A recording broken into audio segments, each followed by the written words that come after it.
Ginzan Onsen, a gorgeous little hot spring town nestled in the mountains of Yamagata, and you can stay right here at one of these breathtaking Ryokans for a truly authentic Japanese experience. That is to say, you can, I can't. Because apparently, if you want to stay here when it's snowing, you need to book at least 6 months in advance, instead of just showing up on the day. Come on. Ryokans are a type of traditional Japanese inn that have existed since the 8th century. In fact, the world's oldest hotel is a Japanese ryokan, which opened its doors in 708 AD, and you can still visit it to this very day. Ryokans will typically feature tatami mat rooms with a large communal onsen bath, and it is one of the best ways to experience Japan's hospitality. Ryokans can be found all over Japan, often in beautiful locations both in the traditional quarters of its cities or in the midst of the country's stunning landscape. Tourists and locals both enjoy staying in ryokans, which offer a taste of local cuisine served right in your room, which makes them one thing that you should absolutely try, at least for a couple nights on your dream Japan trip. Ryokans come in all shapes and sizes, from massive resort facilities that look like something straight out of the best Studio Ghibli films, or small family-run inns with just a few rooms. But the price will most likely depend on the location and prestige of the inn itself. The cheapest ryokan with no meals included could be as little as 3,000 yen a night, while staying in one of the world-famous ryokans like those found in Ginzan could cost you as much as 50 to 100,000 yen for each night. Fortunately, those are the exception, and in my experience, the average price is between 15,000 and 30,000 yen per night, which includes 2 meals, dinner and breakfast. You could save money at most ryokans by opting out of the meal plan, but this would be a terrible mistake, as these delicious meals are one of the key reasons that you would want to stay there in the first place. Staying at a ryokan will be a unique experience and quite a bit different from the regular business or family hotels in Japan, so it might seem daunting at first glance. So here is what you need to know to enjoy your first stay in these relaxing escapes to Japan's past. Reservation. Recently, many ryokan are listed online on sites like Booking, which allows for easy reservations in English. This is very convenient, but often this will prevent you from booking them on the same day or even the day before in many cases. Although be aware that some ryokan will not accept any reservations at all without several days' notice, because they need to know ahead of time how many meals they will be serving to go by the local ingredients. So it is best to plan ahead for where you want to stay. A trick I have found though is that if there is a ryokan you really want to visit but it's listed as unavailable on Booking, you can search for their personal website and book it directly. This also has the benefit of being slightly cheaper, in the range of 2,000 to 3,000 yen, as you won't be paying any third-party fees. The only drawback to this approach is that not all ryokan have English options for booking, but it is a very easy process to use auto-translation tools in your browser to work through this. In Japan, ryokans, and in fact most hotels, charge by the person, not the room. Now this makes sense for the former when you consider the provided multi-course meal you can look forward to, but not so much in the latter, but it's just the Japanese way. It's worth noting that some ryokans don't accept solo travelers, but I find that these are much rarer in recent years.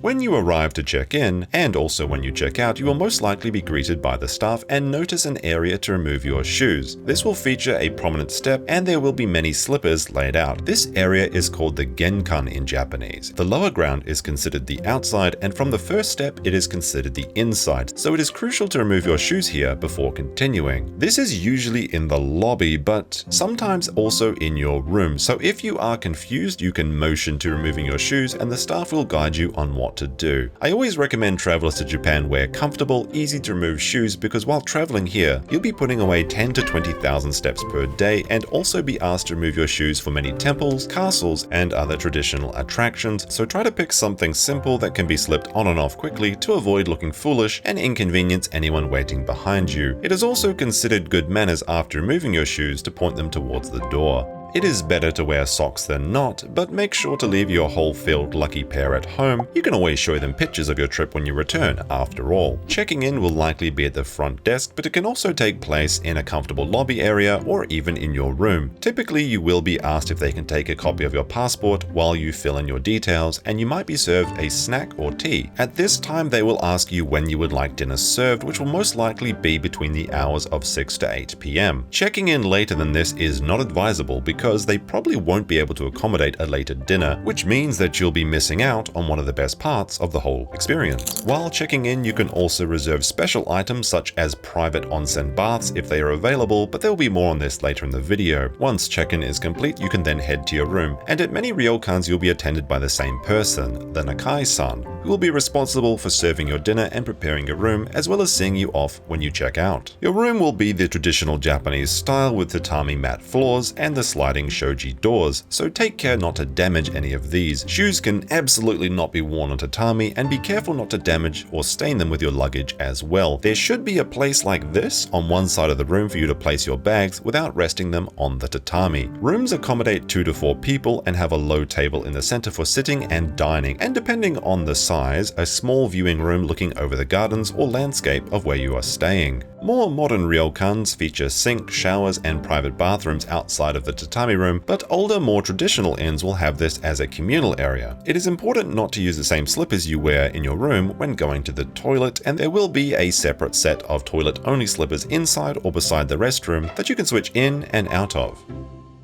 A yukata for each guest should be laid out in your room on arrival or found in the closet along with things like towels. You can wear these the entire time during your stay throughout the inn and to dinner, bed, and if you are visiting an onsen town, you can even wear them while on walks between the different hot springs or to evening festivals if the season is right. It is by no means required to wear them, but it is part of the experience that you're paying for.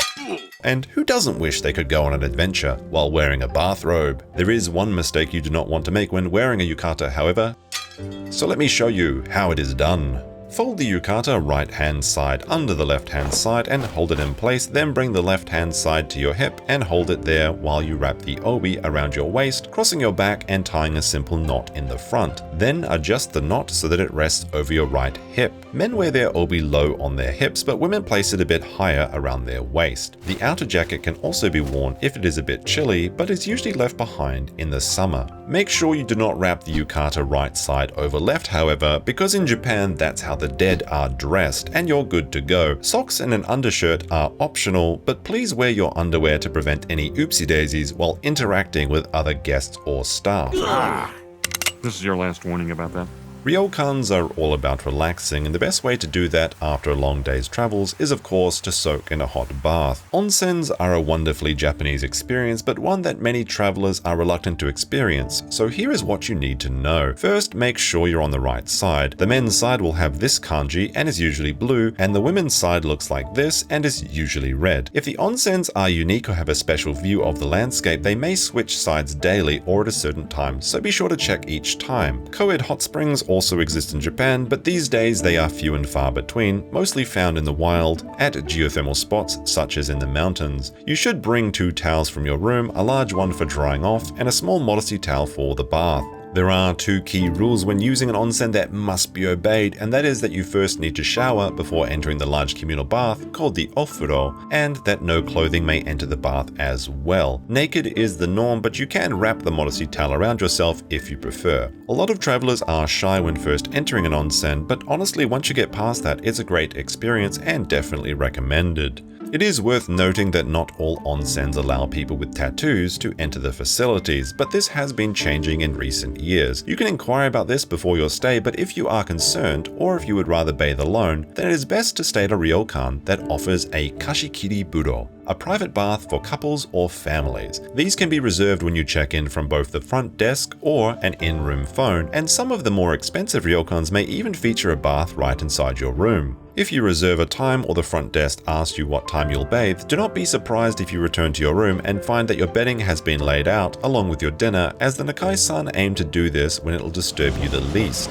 Of course, some people are going to find the Japanese style of tatami and futon a little bit stiff, and for that, just go into the closet and grab yourself a little bit of extra padding. There's nothing wrong with that.